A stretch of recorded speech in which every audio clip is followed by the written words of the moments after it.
שלום לכולם, שמעתם קצת את ההמשך של השיחות שהיו קודם, אז תודה שבאתם ביום עמוס כזה, מקווה שלא היה לכם פקקים בזום ברוב הזה.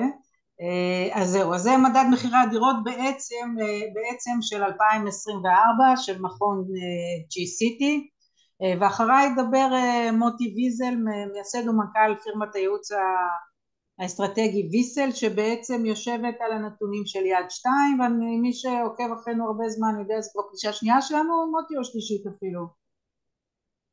שנייה או שלישית? זה פגישה שלישית שלנו.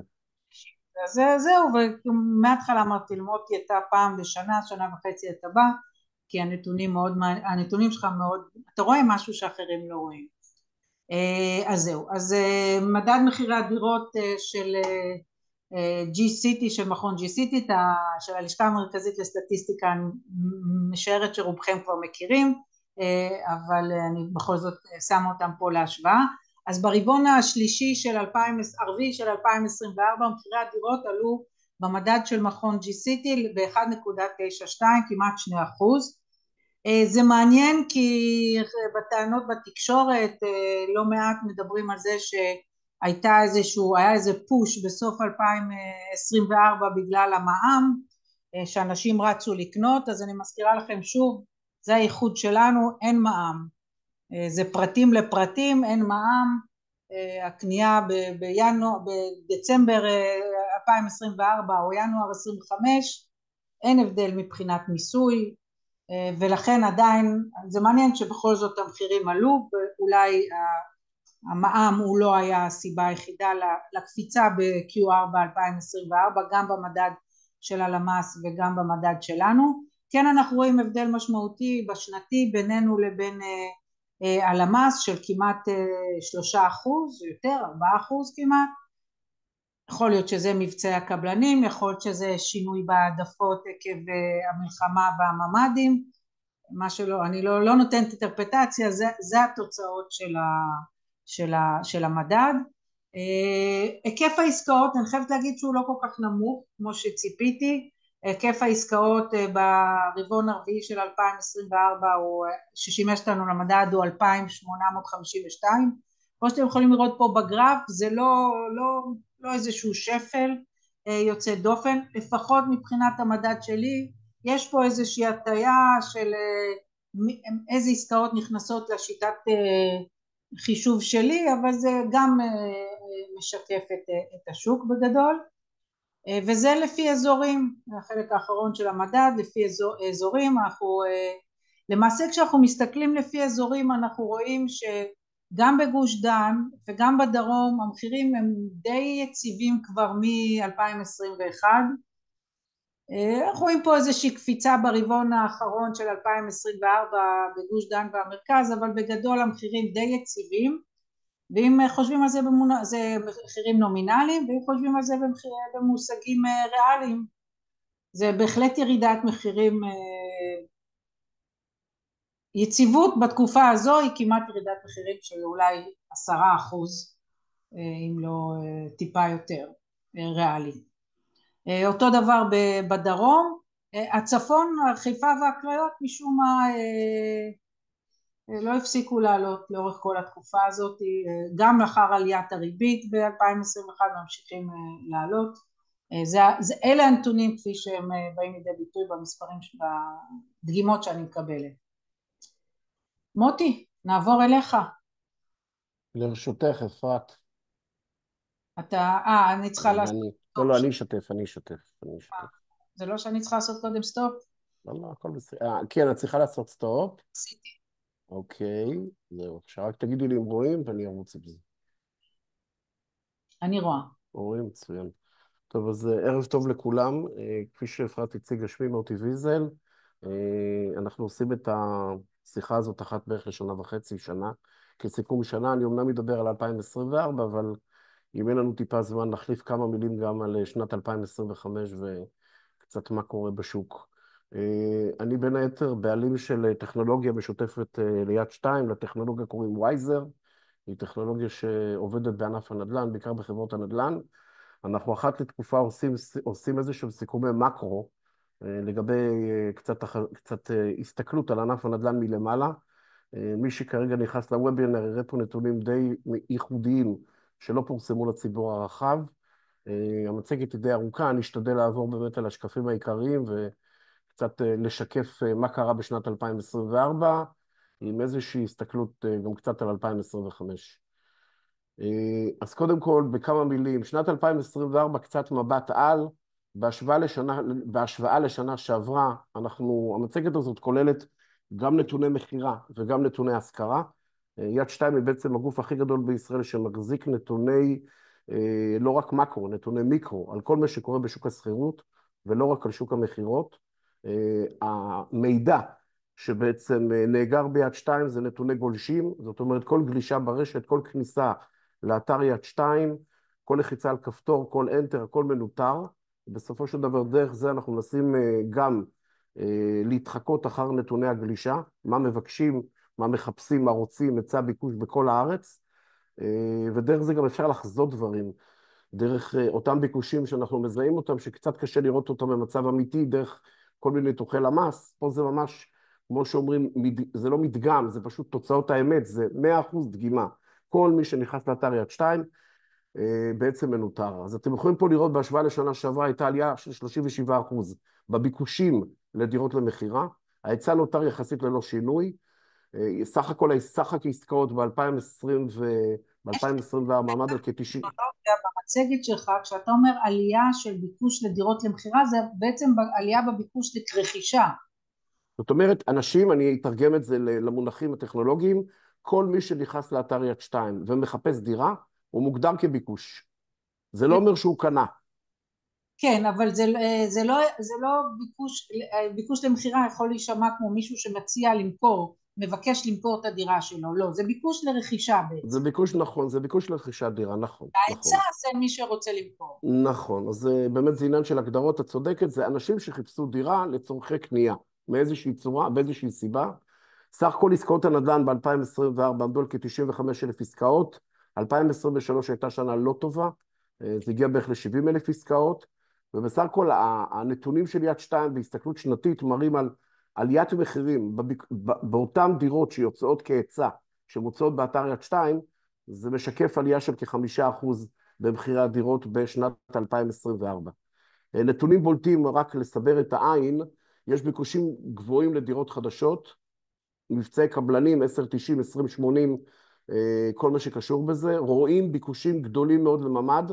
ממ"ד זאת פונקציית חיפוש שנמצאת בתוך האתר. זאת אומרת, אם מישהו רוצה דירה רק עם ממ"ד, המערכת מסננת לו דירות, ורואים גם פה בניטור שלנו, שיש עלייה בחיפושים לדירות עם ממ"ד ודירות חדשות. עלייה בביקושים לדירות 3 ו4 חדרים ולדירות במחיר של עד 2.5 מיליון שקל. גם ביקושים גבוהים בערי הפריפריה. אנחנו רואים את זה גם בעובדות היומיומיות למי שעוסק בנדל"ן.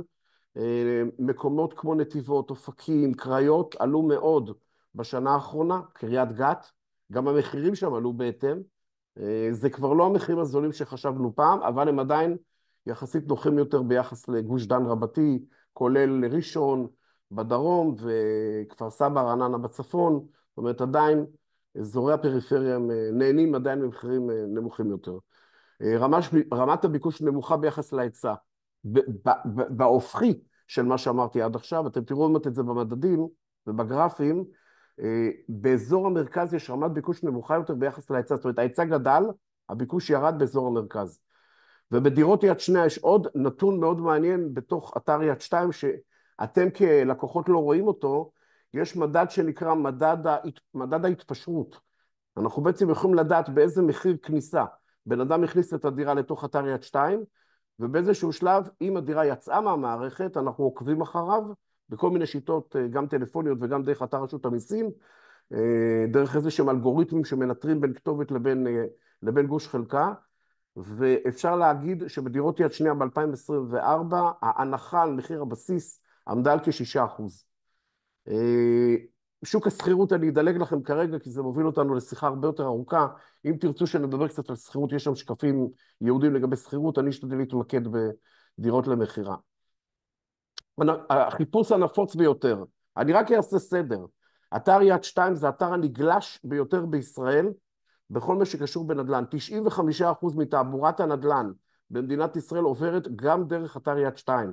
זה לא אומר שאין אתרים אחרים, זה לא אומר שאין פייסבוק, ואין כל מיני פרסומים אחרים, אבל דרך האתר עצמו רוב תעבורת הנדל"ן עומדת. ואם אנחנו אומרים, נגיד משפט כמו 4 חדרים, ממ"ד ומרפסת, זאת הדירה המחופשת ביותר בשנת 2024, היו לה למעלה מ-24 מיליון צפיות במודעות של דירות 4 חדרים, ממ"ד ומרפסת עם הגדרה כמו חדשה. אלה היו ההגדרות בתוך האתר. אתם יכולים פה לראות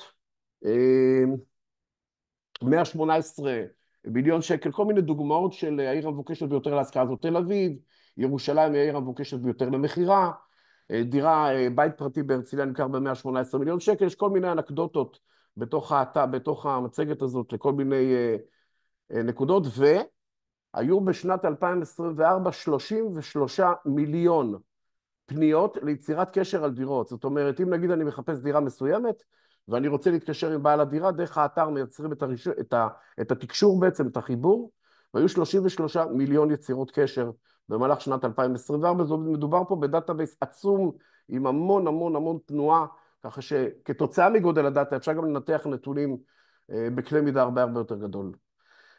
קצת על נתוני השוק, 2024, מוטיבציות וחסמים, עובדות מפתח נוספות שאני קצת אדבר עליהן, 36% עלייה בהשוואה לשנת 2023 בכמות העסקאות, 57% עלייה ברכישת דירות חדשות ביחד לשנת 2023, עוד פעם כתוצאה ממבצעי הקבלנים, ו-22% עלייה בהשוואה ל-2023 בדירות יד שנייה.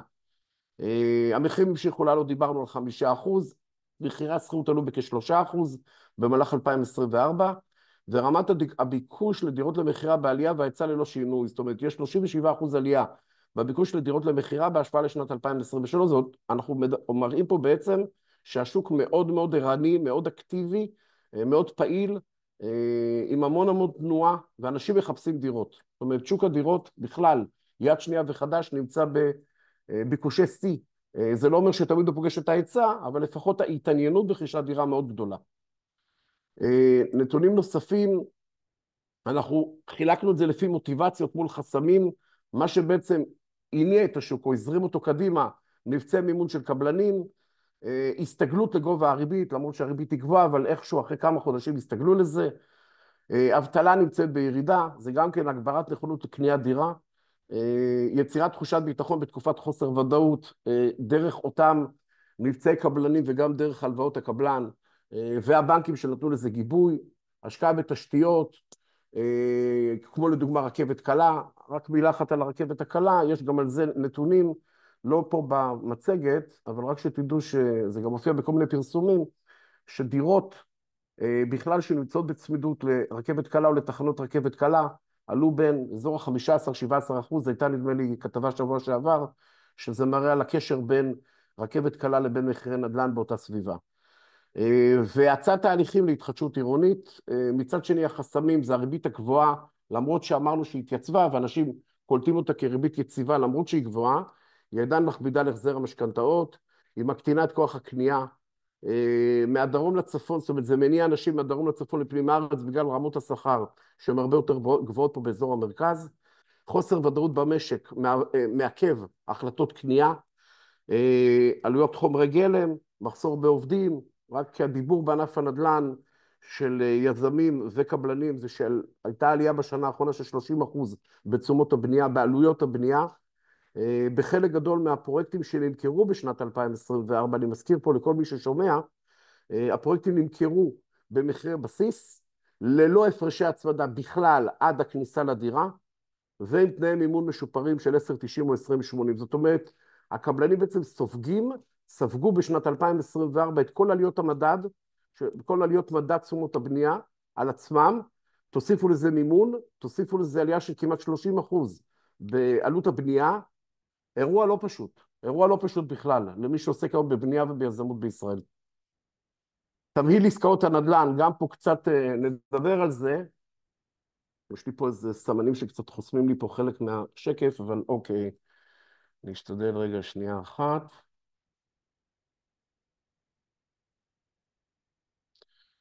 ככה, קודם כל רואים פה בנתונים, יש פה למטה אתם רואים דירות חדשות ודירות יד שנייה, רואים פה גידול בעסקאות של הדירות החדשות, זה החלק העליון של הבר, של העמודה, 55%, 61% ו-64%.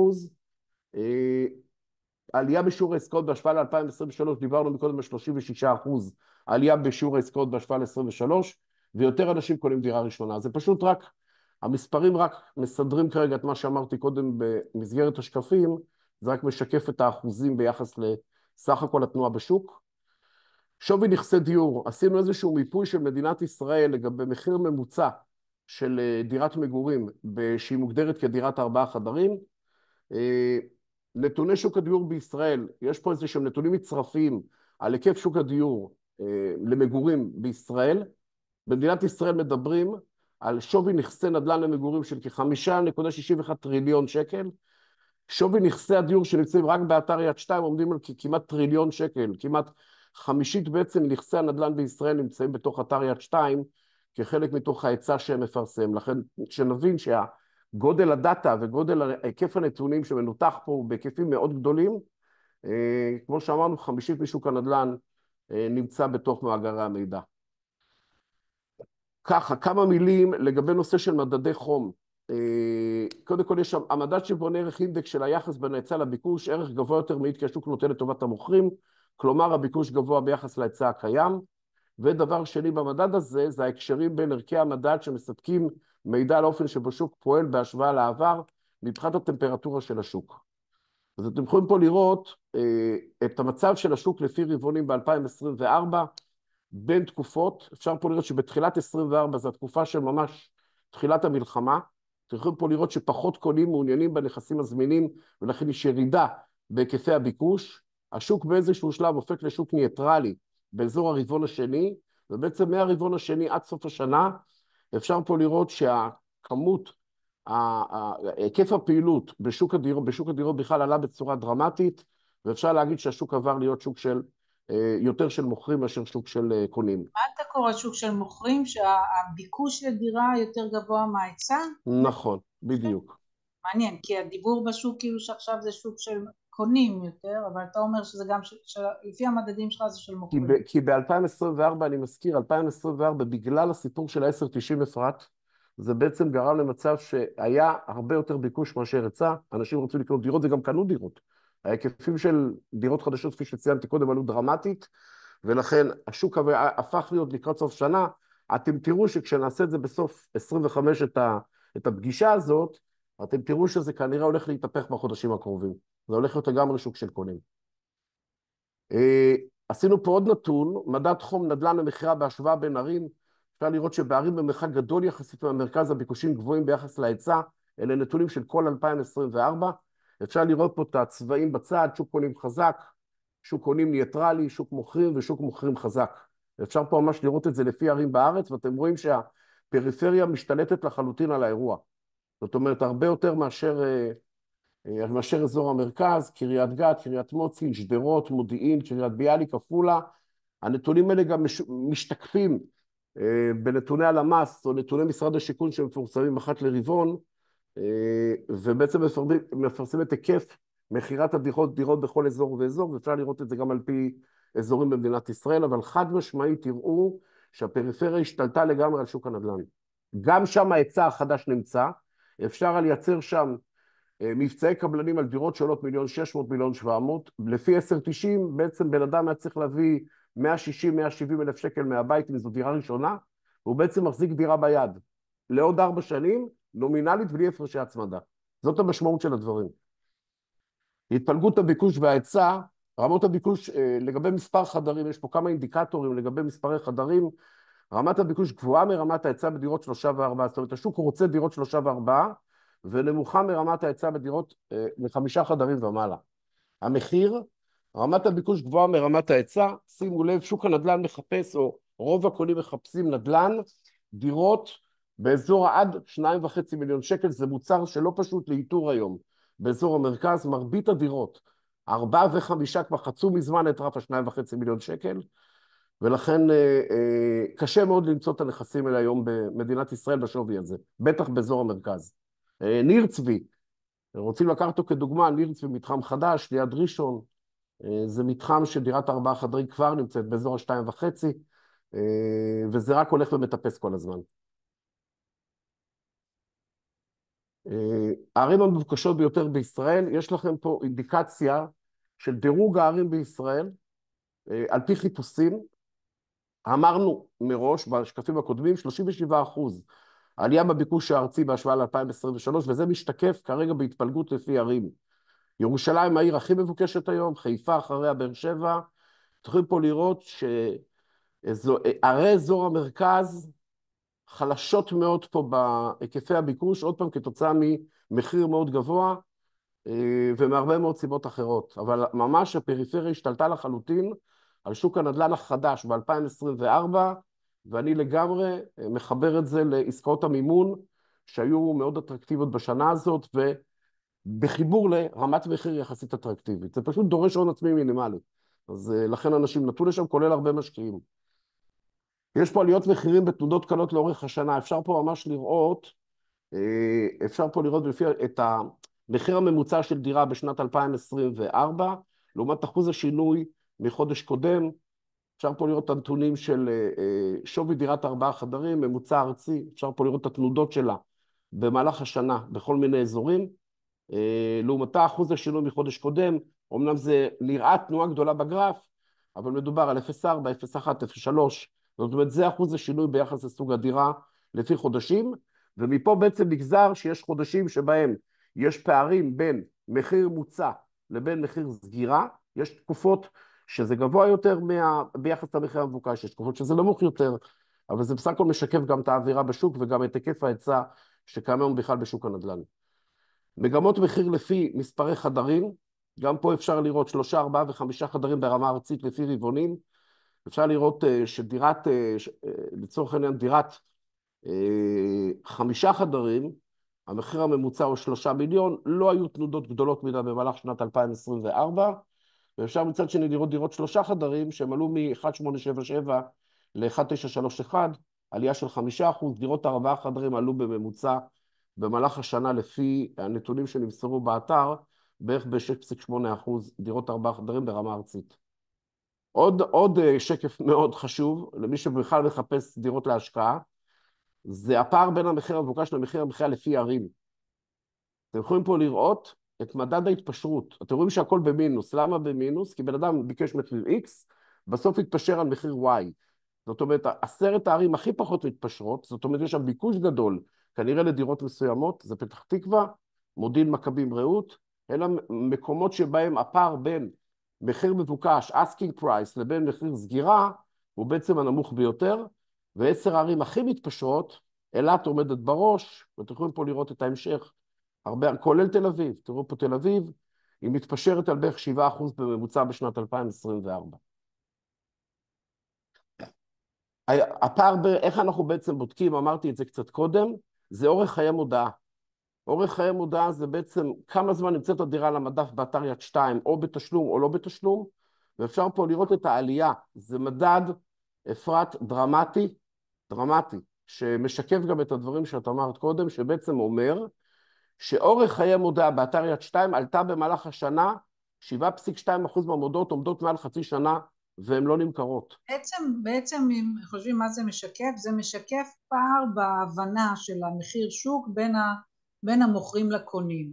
המוכרים באופן טבעי עשו הרבה יותר, בדקו, ראו, הם יודעים יותר, כי מוכר, יש לו דירה אחת שהוא מוכר, הוא זוכר שהשכן קנה מחר ב-X, אתה מוסיף לזה 30%, כי שלך תמיד יותר טובה משל השכן, ואתה שם את זה, הרוכשים זה הציבור שיודע מחירים במשק, תמיד. נכון. כי הם הולכים לראות דירה 1, 2, מסתכלים ביד 2, מסתכלים זה, הם עושים סקר שוק. אז אתה אומר שיש פער, נוצר פער ביניהם. חד משמעית. יש פה גם, קודם כל רואים, זה מובהק, אורך חיי מודעה, שנמצאת באתר מעל חצי שנה עלה. זאת אומרת, הרבה יותר דירות לא נמכרות. ואני מדבר על שוק היד שנייה, שזה עוד פעם משקף את מה שאת דיברת ומה שדיברנו קודם, ששוק היד שנייה שוק חלש יותר, ב-2024, ביחס לשנים קודמות, בעיקר בגלל מבצעי הקבלנים. וגם פה התפשרות על רמת מחיר, אפשר פה לראות את מדדי ההתפשרות, מה קורה בדירות מעל 7 מיליון שקל, ודירות של עד 1.5, 1.5 עד 2.5, מה מדדי ההתפשרות הממוצעים הארציים.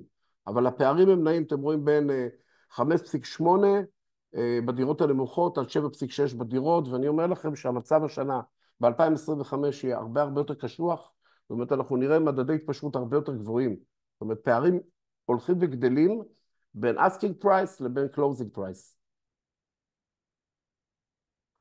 שינויים במחיר לפי אזורים בארץ, זה קצת משקף את מה שהראיתי קודם בצורה קצת יותר ויזואלית.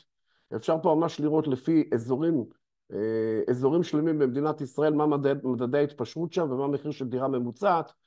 אפשר פה לראות שנגיד יהודה שומרון בבקעת הירדן, מדד ההתפשרות 1.21, חדרה, זיכרון והעמקים 5.4, סליחה, שינויים במחיר, אני טעיתי לא מדד התפשרות, שינויים במחיר. זאת אומרת, יהודה ושומרון ירד במינוס 1.2, וחדרה וזיכרון והעמקים עלה ב-5.4 לדוגמה. אז ממש פה אפשר לראות את עליות המחירים או ירידות המחירים בכל אזורי הארץ בממוצע בשנת 2024.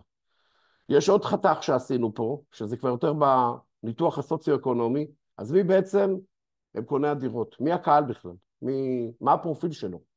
אתם יכולים פה לראות קרבה לדת, שזה אומר חילוני מסורתי דתי חרדי, 44% חילונים, השכלה, אפשר לראות נתונים של השכלה, של מי אלה שבעצם מחפשים את הדירות, מספרי ילדים, אם זה משפחה, אם זה רווקים, אם זה משקיעים, מצבים משפחתיים, גילאים והכנסות. זאת אומרת, יש פה הרבה מאוד נתונים סוציו-אקונומיים שמנטרים את הקשר בין הביקוש לבין סוג הקהל שבעצם מחפש אותו.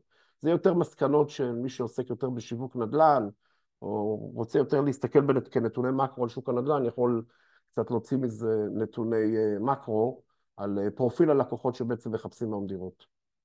אז איזו דירה מחפשים לקנות? אתם יכולים פה לראות, יש פה כל מיני פרמטרים של איזו דירה מחפשים. קודם כל, איפה? אז תראו, זה מאוד מעניין.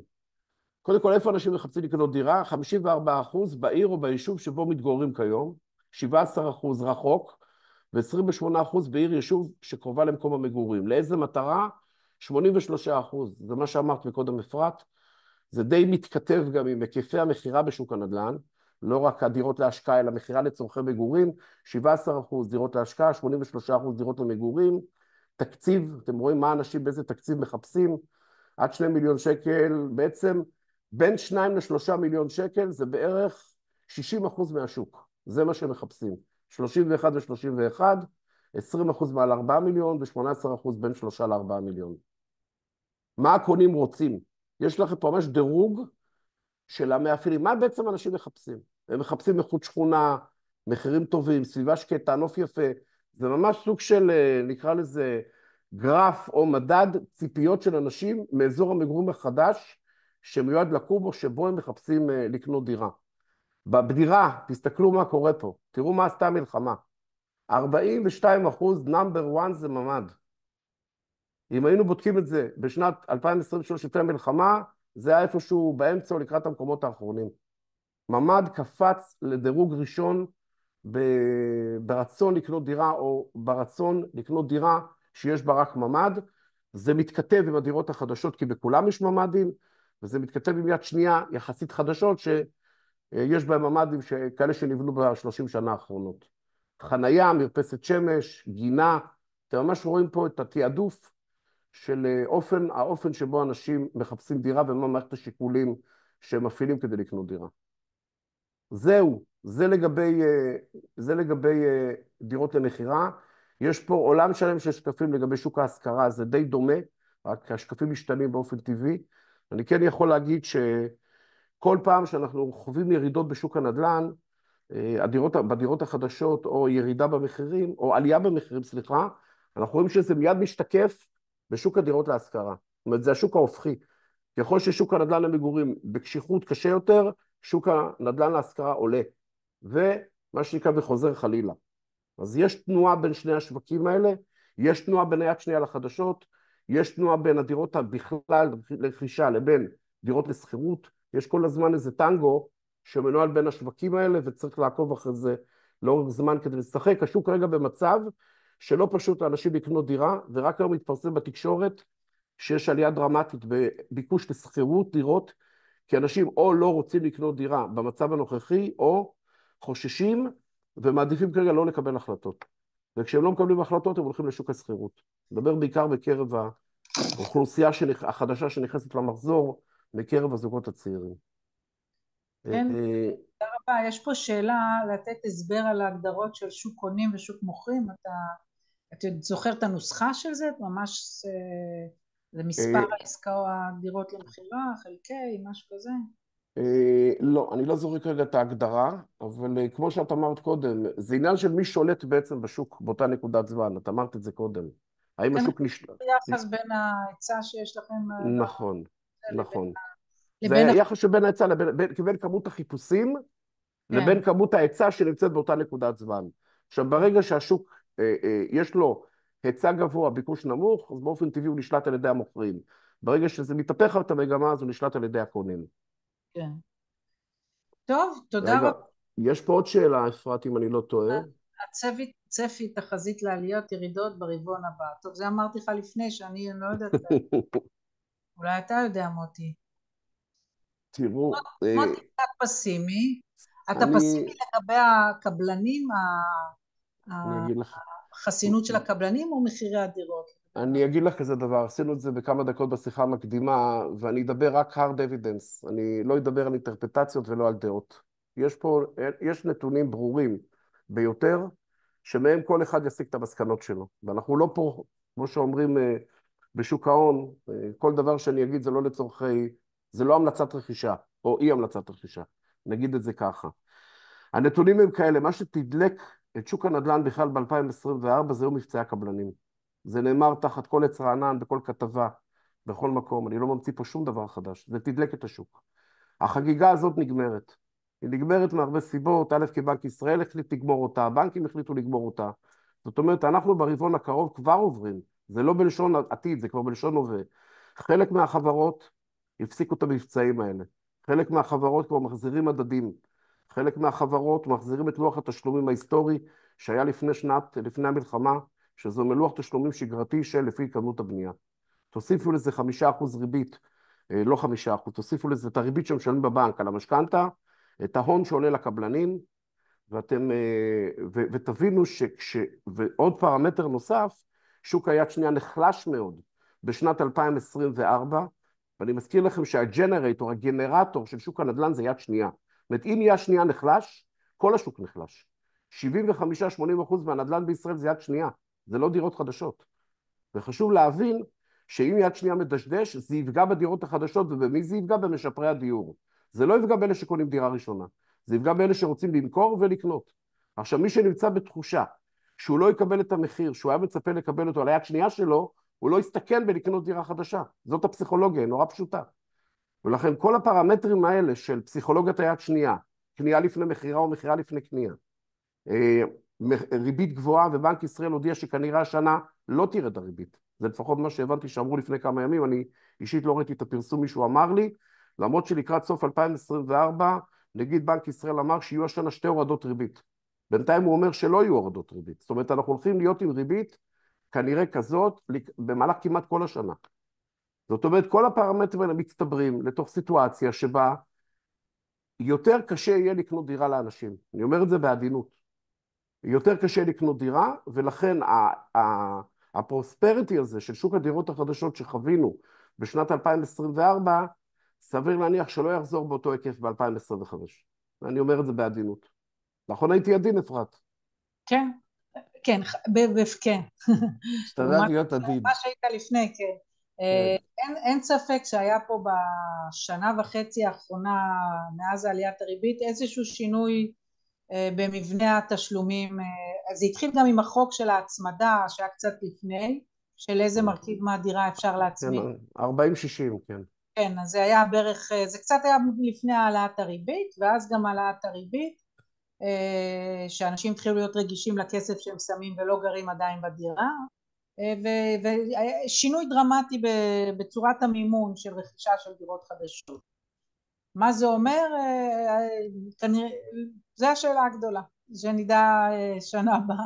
שנה הבאה, אם זה יהיה את הרוורס. דרך אגב, זה שבנק ישראל החליט לשים לזה סוף, זה לא בטוח שיהיה לזה סוף, כי אנחנו רואים יותר ויותר גופים חוץ בנקאיים שמממנים בנייה, והם לא תחת הפיקוח של בנק ישראל, ואם הם יראו, אם קבלנים יראו שזה היתרון היחסי של המממנים החיצוניים, שיש לנו יותר ויותר מהם, אז יכול להיות שאנחנו נראה פשוט שיפט לכיוון מימון שהוא לא בנקאי אלא מימון חוץ בנקאי, כי כן, רק צריך היזמים לזכור, יעשו מה שהם יכולים כדי להמשיך רק לרוץ. צריך לזכור, אפרת, ואת יודעת את זה, שהמימון החוץ-בנקאי בהגדרה יקר יותר מאשר מימון בנקאי. זה נכון שהולכים אליו, תהליך קבלת החלטות שהוא יותר מהיר, פחות בירוקרטי, את צודקת, הוא גם יותר יקר באופן טבעי, אבל זה נכון, אם הבנקים יקשיחו עמדות, חד משמעית, החוץ-בנקאי יכול להיות יפרח. שזה הסלינג פוינט של החוץ בנקאי, נכון, אני אז לגמרי מסכים. אנחנו לא יודעים עוד מה יהיה. יכול להיות שיהיה שלום במזרח התיכון ופתאום התפרץ עלינו שלום, כן. יש פה טוב. עוד שאלות, אפרת, את רואה פה את השאלות? האם אתה חושב שעליות המחיר משקפות, הרי הן התלוו להטבות מימון שלא היו בעבר? חד משמעית נכון. עליות המחירים שיקפו את התלות או את הנגזרת של הטבות המימון שהיו בשנת 2024. זאת אפשר אומרת, גם לראות את זה אצלי בפער בין שאצלי זה יותר מבוסס יד שנייה, כמעט 5% וזה 4%, אבל זה המספרים שאני שמעתי קבלנים מעריכים את ההטבה, סביב 5%. נכון, וגם לגבי הפרסומים, מי ששאל פה, משה אשכנזי, שאל פה שאלה לגבי הפרסומים על ירידות ביד שנייה, התשובה היא כן. יש ירידת מחירים משמעותית בדירות יד שנייה, התשובה כן. אני מדבר ברמה ארצית, אני לא נכנס לאזור כזה או אזור אחר. בגלל הקושי למכור דירות, בגלל שרוב הקונים נטו לכיוון הדירות החדשות, הרבה דירות יד שנייה נתקעו על המדף. ואז אם בן אדם קנה דירה ולא מכר את הדירה, אין לו ברירה, הוא חייב להתפשר. כן. טוב, תודה רבה. לי היה מאוד בכיף, מעניין כרגיל מוטי, בכיף, אפרת, anytime. ולהתראות כולם עוד רבעון. תודה רבה לכולם. תודה אפרת, תודה מיכל. תודה רבה. תודה לכם, ביי ביי.